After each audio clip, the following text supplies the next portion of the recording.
The chairman of the Independent National Electoral Commission, INEC, Professor Mahmoud Yakubu, and national commissioners of the commission met with accredited local election observer groups, civil society organizations, and political parties leaders at its headquarters in Abuja.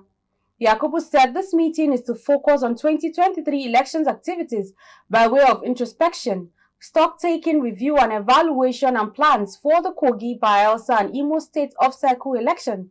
Clive's correspondent brings us details. 2023 general elections have been marred with various challenges encountered before and during the elections.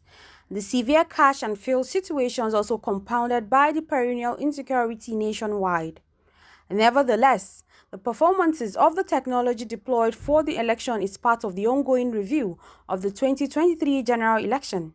Yakubu had also cleared the air as regards false information circulating among some people regards to funding by international donors. The chairman made it clear that no funds were directly received by INEC. I would also like to advise political parties to seize the opportunity of the provisions of the law. Any state where the power of incumbency is used to deny other political parties or candidates access to public or state facilities for the purpose of campaign is a violation of the Electoral Act. And therefore, parties, in addition to what INEC is going to do through the security agencies and by engaging directly with states involved, parties should seek for legal redress to test that provision of the law. The INEC boss also advised political parties to call their supporters to order to avoid violence in the forthcoming by-elections and the 3 off-cycle governorship elections in Bayelsa, Imo, and Kogi states.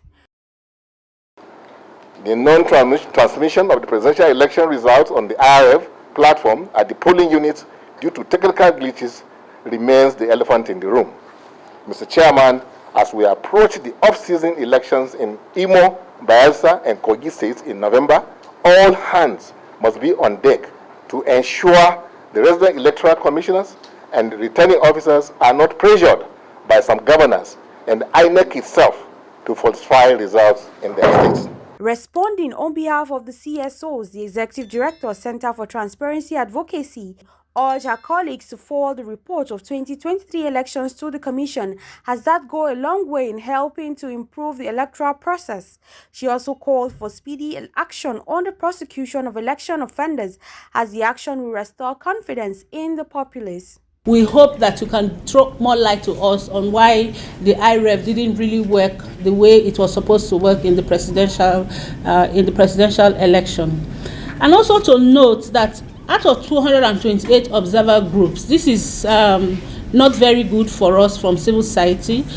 Only 67 observer groups have sent in their reports. I will encourage my colleagues that we try as much as possible the effort that we put into applying for accreditation. We should also make that effort to ensure that we send in our reports. In addition to the review of the last general election, the Commission shared its plans for the upcoming by-elections and preparations for the off-cycle governorship elections in Bayelsa, Imo, and Kogi states, scheduled for Saturday, 11th November 2023.